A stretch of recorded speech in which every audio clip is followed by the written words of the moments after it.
Hello and welcome back to the greenhouse, or maybe I should say a jungle, because it is getting quite busy in here. So the tomatoes, they've already reached a pretty good height, over 6 foot some of these, and at some point I'm going to have to pinch out the tops. It's debatable whether the new trusses at the top there will actually produce ripe fruit before the end of the year. Down the middle, the large fruited peppers are doing okay. Might come back to those in a minute. The peppers, we've got the small fruited peppers and chilies down the other side of the greenhouse. Well, that's just a jungle of growth, and underneath there, in the side of foliage, there are plenty of chilies and sweet peppers coming. The cucumbers, of course, are producing stupid amounts of cucumber.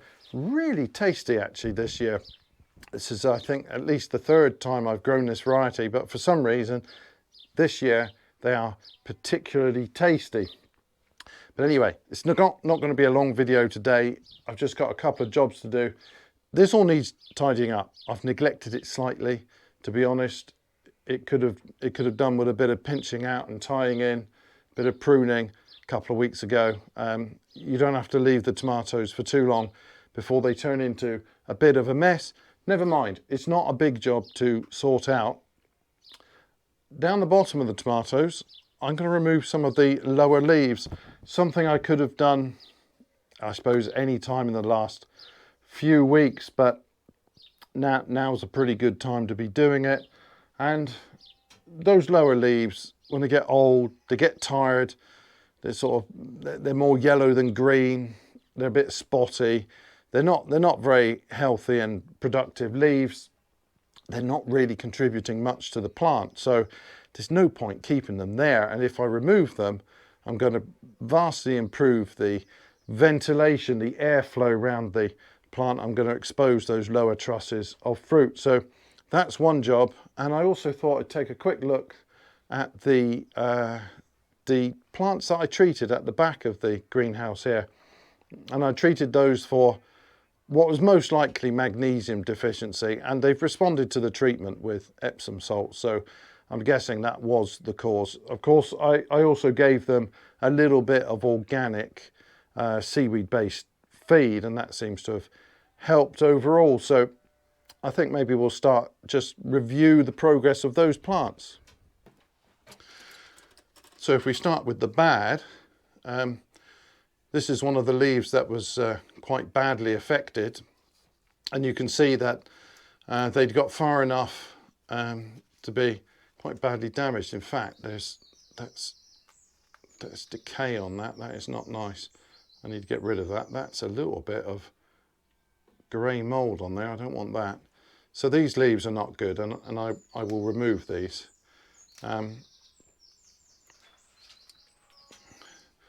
These others though, they're not looking too bad. So again, you can see a little bit of damage on some of them, but these have greened up quite nicely, I think. And the newer foliage that's coming out, this is looking much better. Maybe it's not 100%, but it's pretty good. So I think that treatment has been quite successful. So this is a fairly recent leaf, and it's looking dark green and quite healthy. So for those plants, I gave them a foliar feed of Epsom salts. I also later I added just a little sprinkling on the top of the soil there and watered that in. Now you've got to be careful adding it to the soil, because it can change it'll change the pH of the soil and can upset things there, but just a little bit, and that's all I used, along with the seaweed based fertilizer. That seems to have fixed whatever was ailing this plant, and I'm pretty happy now with how those leaves are looking. Oh dear.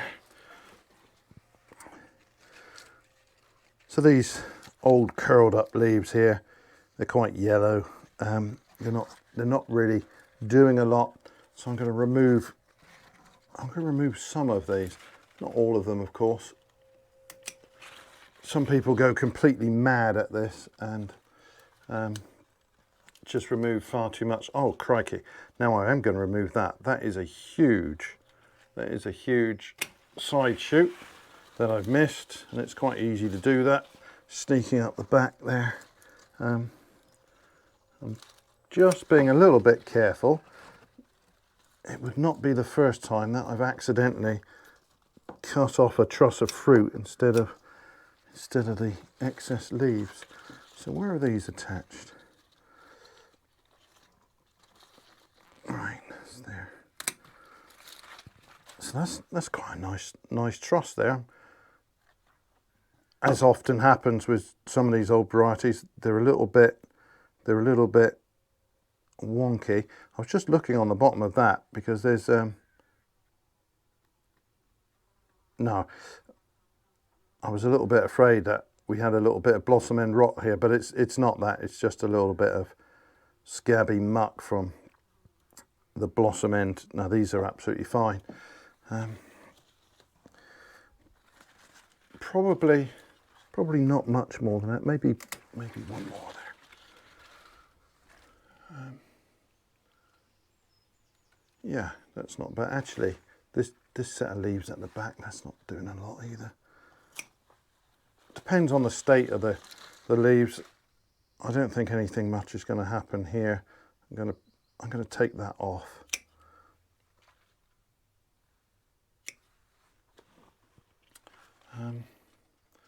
Maybe one more. Right, so I've taken off 1, 2, 3, 4, 5, I don't know, 5 or 6 layers of these branches, and that's probably plenty at this stage. You can always take more off later. I don't want to go too mad. I mean, they need some leaves. They're doing a good job there. I'm going to take that away. That's manky. Anything that doesn't look nice. But now there's a lot more airflow around these fruit here, and they're better exposed. These look lovely. I'm looking forward to those, and I'm going to do the same along all of these.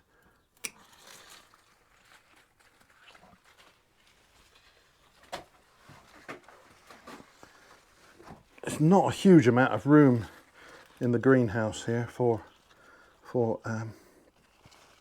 filming, or indeed for working.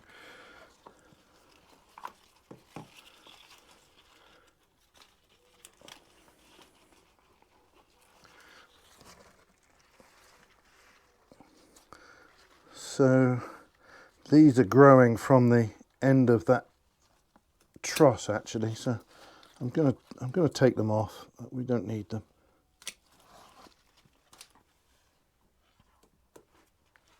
Got weeds in here, of course. Now that should have been fairly clean compost, but there's always weeds. And I think that will do for this one. Yeah, that's a lovely looking tomato. It's doing quite nicely. This is Pantano. I think the fruits are, well, if anything, they're a little bit on the small side, and it's probably because we're in pots here, but still, it's not a bad sized tomato. And there are 1 or 2 that are a little larger than that still, so we should get some decent fruit here. In addition to removing those lower leaves, as you can see, I've neglected pinching out for a little while, so I've got lots of these side shoots to take out. This plant is far too big now, so I'm going to stop the end of that. I'll pick a truss and stop it above that, and I've got to take out these side shoots and then tie these back into place, sort out this scruffy mess. There's 2 big side shoots there. There's another one behind, and I dare say I will find a few more that I've missed along the way. And well, shoddy gardening really, but it doesn't take long. If you turn your back on the tomatoes for a week or 2, they do go a bit nuts. So the tomatoes have now been thinned out down the bottom. Ventilation is much improved and some of the manky leaves are gone. I've stopped the tops of some of the plants, those with the the tallest branches, and one or two left to be stopped probably in a week or two. I need to give these maybe another drop of feed. They've only had, I think, 3 feeds in total. I might give them just another drop and then a good water, because they're quite dry at the moment. But then they're looking pretty good. Got the first fruit starting to ripen. This is Principe Borghese.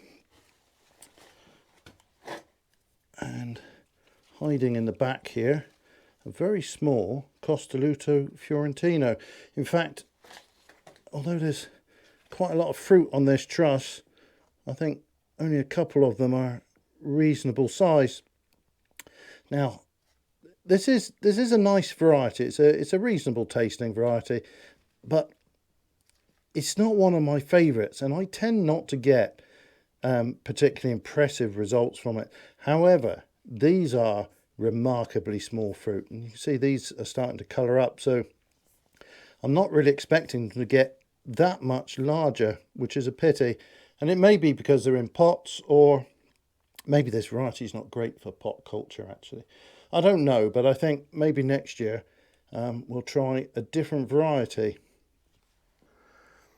Now, as tends to happen, we've got a massive growth on these small fruited peppers and chilies. You can't see anything looking from the top, but if we get the camera in around the base, you can see there's lots of fruit coming. This is a sweet, or at least a mild pepper. We've got lots of young ones coming here. They'll be tricky to harvest, to get in there and find them all, but they are there, and they should be starting to ripen soon. I mean, this is one of those sort of Mediterranean frying peppers that can be taken at this stage.